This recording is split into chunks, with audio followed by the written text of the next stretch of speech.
Այսօր հունիսի 1-ին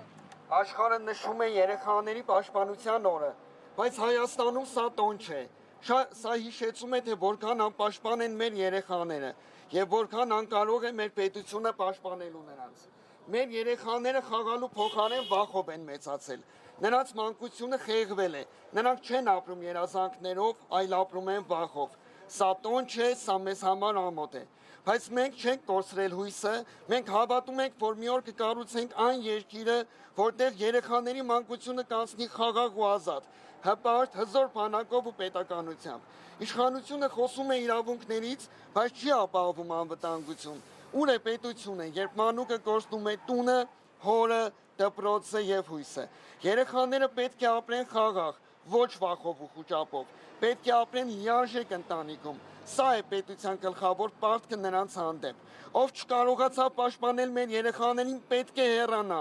Ով թույլ տվեց, որ մեր մանուկների մանկությունը կոտրվի, պետք է պատասխան տա։ Մենք չենք ներելու թուլությունը, կործանումը, դավաճանությունը։ Մենք տեսնում ենք Հայաստան, որտեղ երեխան ապահով է իր հարկի տակ, վայելում է ծնողների ներկայությունն ու սերը։ Պատերազմի ճիրաններում չի պայքարում կյանքի ու մահվան կռվում։ Երեխա, որի իրավունքներն ու ապագան պաշտպանված են հայկական սահմաններում։ Երեխա, ով սովորում է հայկական դպրոցում, սովորում է Հայաստանում լավագույն կրթական ծրագրերով, ապրում է ամուր սահմաններ ունեցող պետության մեջ, այլ ոչ թե թշնամուց բաժանվում պատի ուղղակի այս կողմում։ Մեր երեխաները պետք է մեծանան հայկական հզոր բանակում ծառայելու, հայրենիքի համար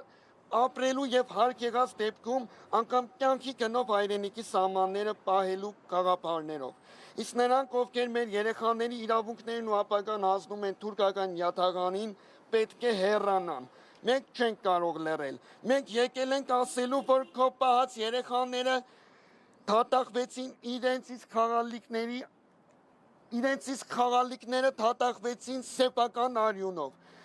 Քո պահած իրավունքները ոտնահարվում են, ոտնահարվելու են ու ոտնահարվում են հենց հիմա բոլորի կողմից։